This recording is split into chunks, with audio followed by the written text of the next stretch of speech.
Hello guys, welcome back to another video. My name is Ayesha and I'm the host of Coffee and a Good Vibe. We're going to talk tea on something that I really care about, which is energy, bandwidth, creating boundaries so you can let go to let in all the abundance that is your birthright.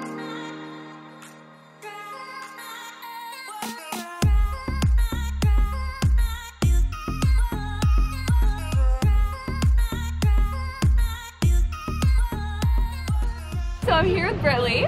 Say hey. Hi! And we came up with a really fun concept where every video where we do the tea, we're gonna feature, in typical Coffee and a Good Vibe fashion, a new cafe that we love because we live in LA. We are obsessed with coffee and overpriced matchas. So today we did choose a matcha because it is late. This one is an iced matcha Americano with a splash of oat. We both got it. We are so basic. We realized with our matcha orders, you could get the fanciest drinks here on the menu.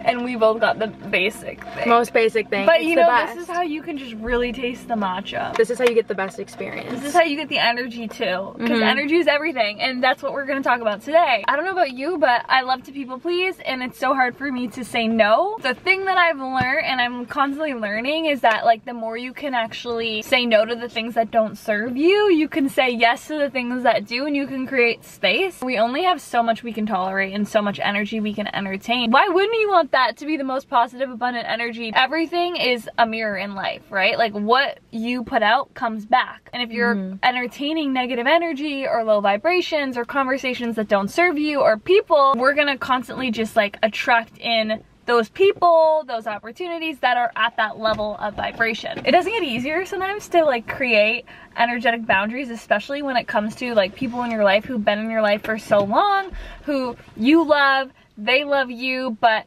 maybe they're not what is best for you. First off, on like how to have awareness of it. When like we leave today, I'll even tell you to do this. Like ask yourself for a second, like, did I leave a filled cup or did I leave a depleted cup? Whenever I leave, whenever you hang out with people, anyone, so they're having a bad day, and everyone has their bad days, but they can like throw their baggage on you. I will be the person, and I'm grateful, like a lot of people will love to talk to me and vent to me on like other things in their life, which I'm so grateful to be there for them. At the same time, when I leave, you might feel that burden, but this is what I always try to tell myself and visualize is like an energetic vortex around you where you can control what permeates through and what doesn't. I take on other people's energy really easily, even if like the conversation has nothing to do with me and other people are like fighting next to me that I'm like hanging out with. That like really gives me anxiety and affects me, and I just imagine like putting myself in a bubble. I always say and just trying to like imagine that I can't let other people's energy affect how I'm feeling. You hold the power on what you let into that bubble, and it's like everything lies back into your power. Our response to life determines what we get out of life. You can take full responsibility over like that encounter, that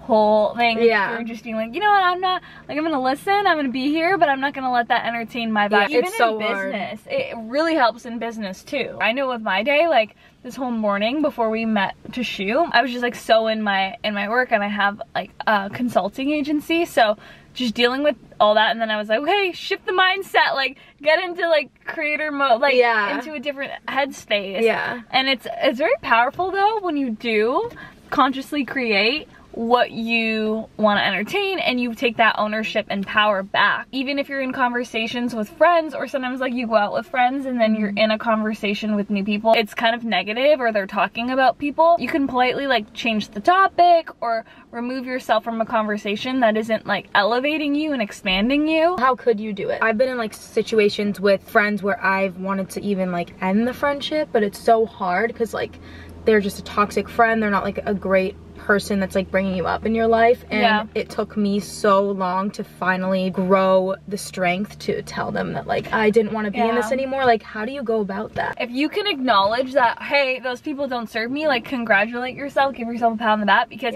I think the self-awareness of that should be so celebrated. One of my mentors actually said this: if you are operating here and someone in your life is operating here, he's like, energetically, like the universe will not make it align. Like you will just naturally not not want to be around them much. And like grow away from them. And that's what you're growing, and you're like, I don't really love hanging out with these people anymore. Like, I'm not leaving a filled cup. Yeah. I'm leaving really depleted. And even if they like reach out to you, say there's someone that you don't want to even entertain negative conversation to, and you're like, hey, you know what? Like, I would much prefer we talk about this because I don't want to have a negative talk in my space. Or maybe you'll even help them like realize, oh, maybe I'm kind of like in a little bit of a negative mindset and I need to like reevaluate. Because you'll inspire people. One of my mentors says this, like, by you operating in your highest self and your joy, you're gonna inspire everyone and light up everyone around you. Lead by example, because maybe right now they're like, what is up with her? But then later they'll have their growth. How long have you been in LA? 4 years. Okay, so like I've been in here for like 3.5 years, so similar. Yeah. But I don't know if you found this, but when I moved here, you don't know anyone, so you really put yourself out there. You meet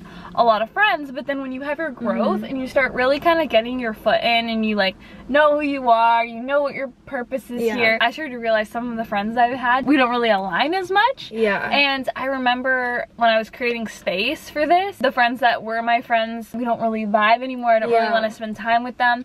I need to create space for the new. You honestly have to honor being lonely and having that time to yourself, because if you keep hanging out with those friends who maybe you don't even love spending time with, but on a Saturday you're hanging out with them, then you're not creating space for the universe to bring you new people. When I was in New York last year so much, I was always by myself, and I remember I went to Soho House one day by myself. I was like, well, I want to go to Soho House, I'm gonna go. I ended up like beside me sitting down with this whole new friend group, and they adopted me. And then after that they're like, do you want to come here? It was just like, the universe will look out for you too. They'll help you find your people. Yeah, but you have to meet the universe halfway and be like, hey, okay, I realize like this is what I want in my life, this is the standard I'm gonna set, I'm gonna show up in that way, do the things that are gonna attract those people in, and you will, because life's a mirror. Do you do anything for self-awareness? Like, do you journal? I journal every day. I journal every day, but I've been doing lately like just recaps of my day, and then that leads me into talking about how different things throughout the day made me feel. I want to leave you guys with like a self-awareness prompt, how you can really start every single day with intention. You can achieve anything,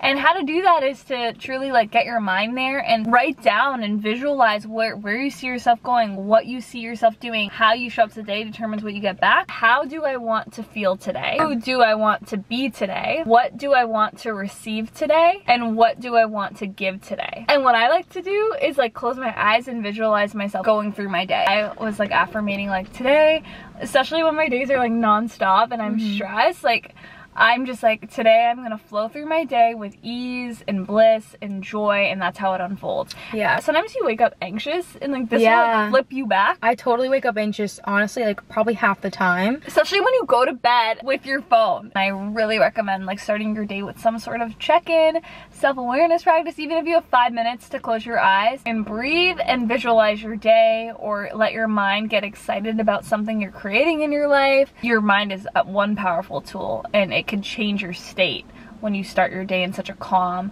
way where you take your power back and you realize that you're the creator of this life. This wraps up today's tea. You guys should let us know any coffee shops you guys like. Please drop your recs, LA recs for coffee. We have a lot. And if you guys like this kind of content, like the video, subscribe. We'd love to grow a family. Check out the podcast, Coffee and a Good Vibe. I do a lot of solo episodes on these topics, and I go into them because with the podcast they're like 30 minutes at least. So if you guys like content, if you like to do pod walkies like me, definitely subscribe to Coffee and a Good Vibe. We're on all podcasting platforms. We'll have everything linked below. The podcast, Instagrams, everything. All the socials. And the daily prompt. Cheers. Cheers.